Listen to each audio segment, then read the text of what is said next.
Hi, and welcome to Astro Bites for Wednesday, the 2nd of October, 2024.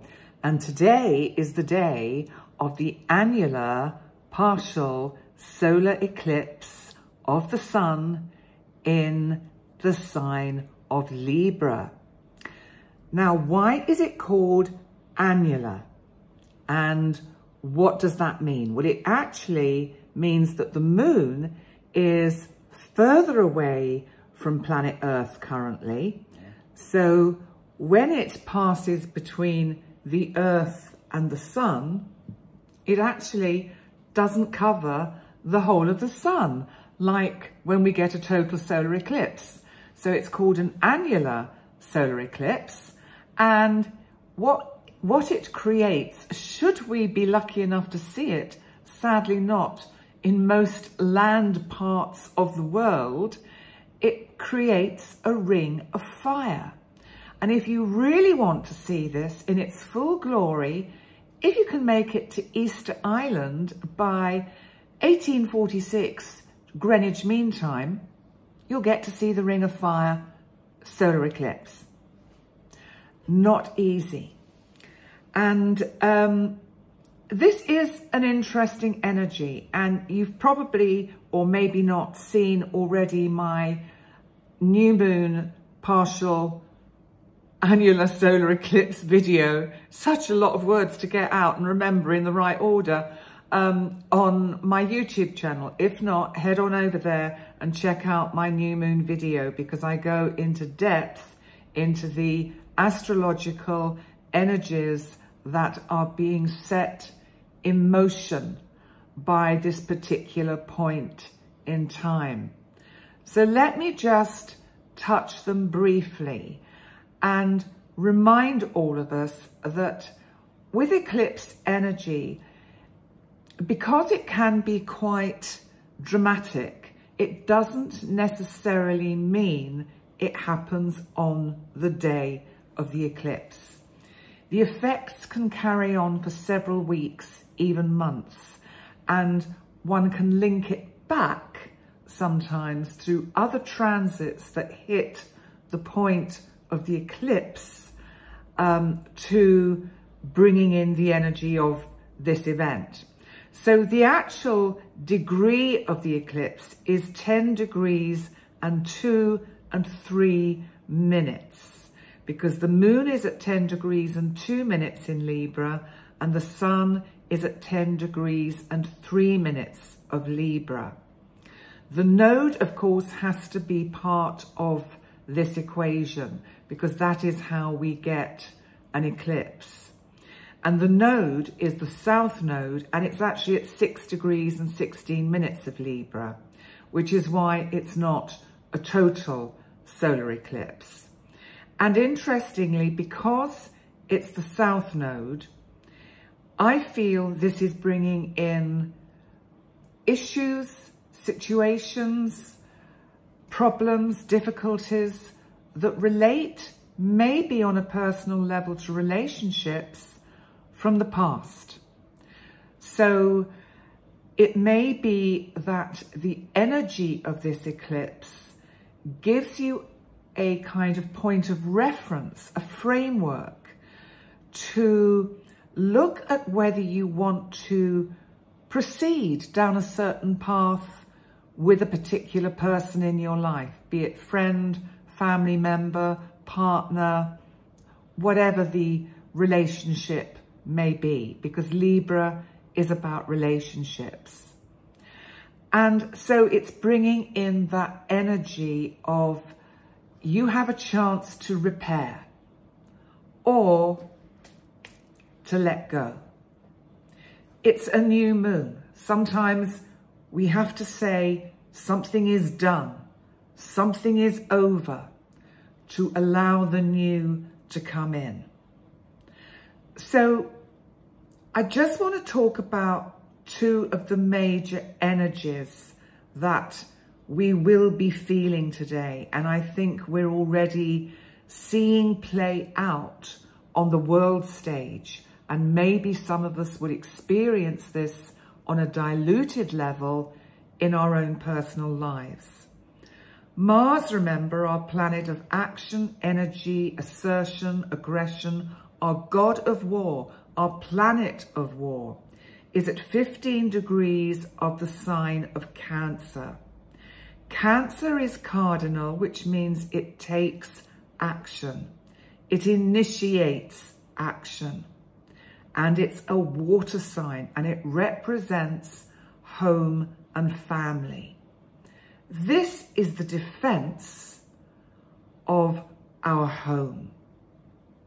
This is the defense of one's homeland. This is what we are sadly seeing playing out on our world stage in areas that you do not even need me to name. Today, when I'm recording this, which is the 1st of October, I do know that things have got much tougher, much tenser, much more assertive and aggressive. We can only hope that resolution can be reached swiftly. Now, why I'm bringing up Mars in Cancer is because 2 reasons. One is it's making a square to the new moon and thus to the eclipse. Something has to end, something has to leave. Remember, an eclipse means the light disappears, but then it reappears.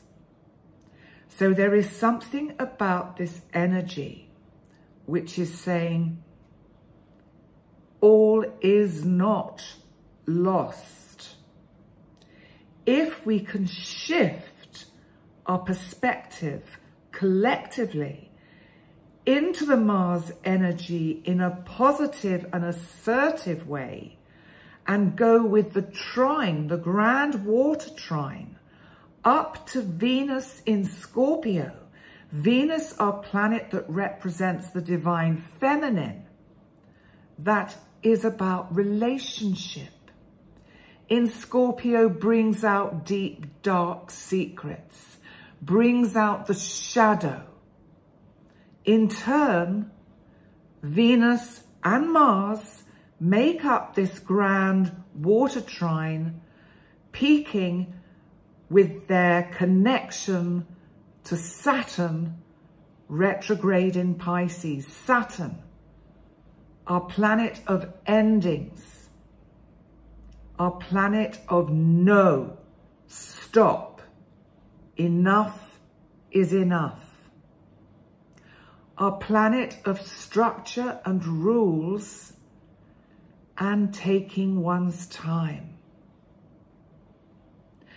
So I feel if we can keep these kind of energies somewhere in our consciousness today and not get pulled into the Mars square, which is about displaying the anger, getting caught up in the anger of whatever might be unfolding, whether it's on a personal level or on a world level, and look to the solution.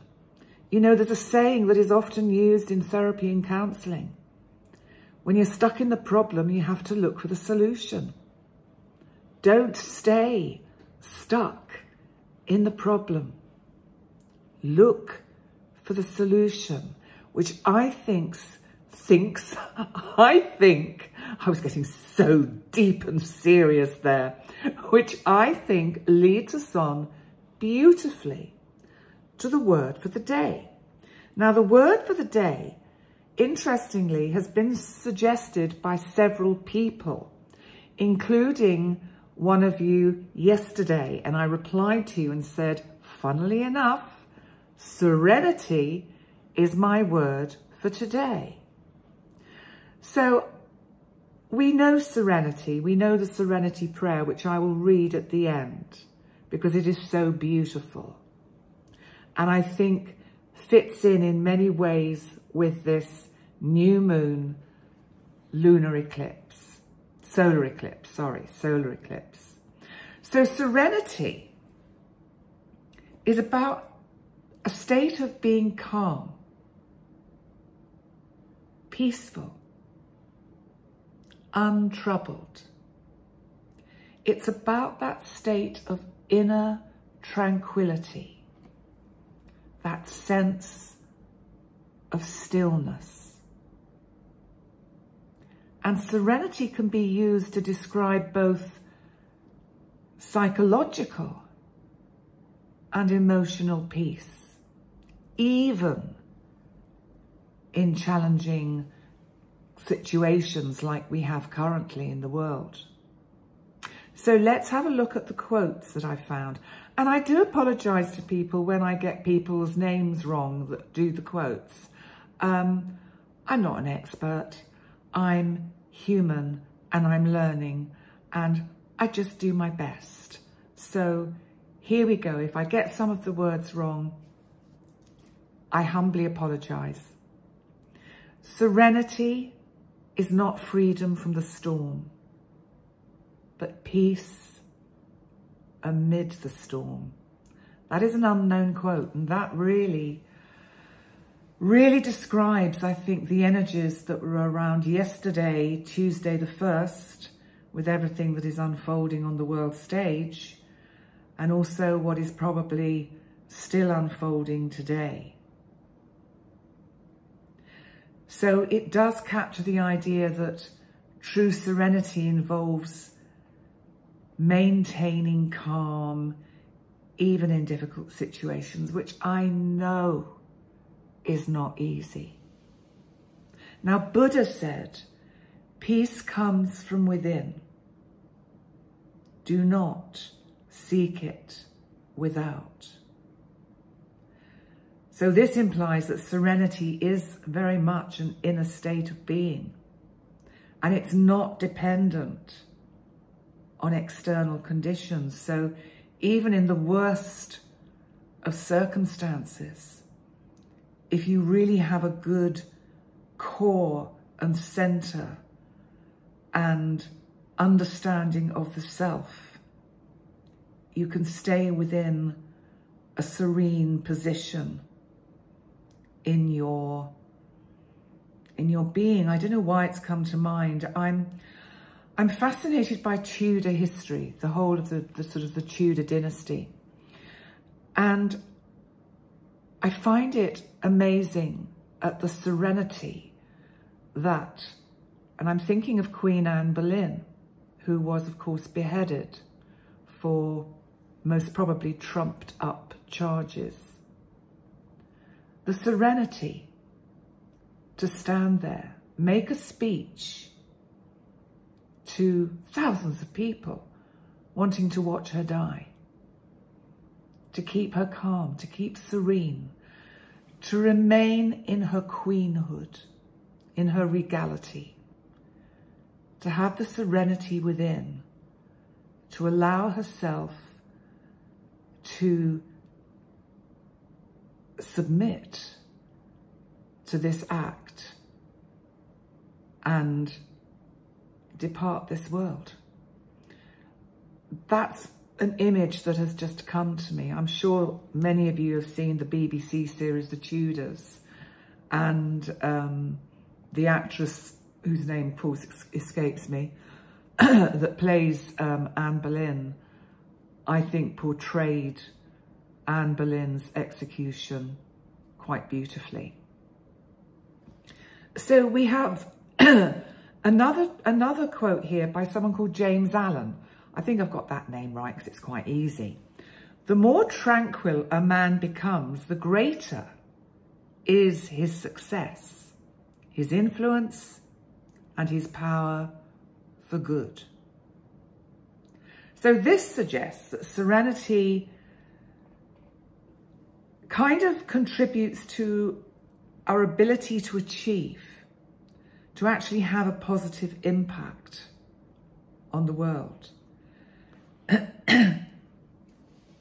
There's another quote here by an unknown, which is, "It is in stillness that we find our true selves.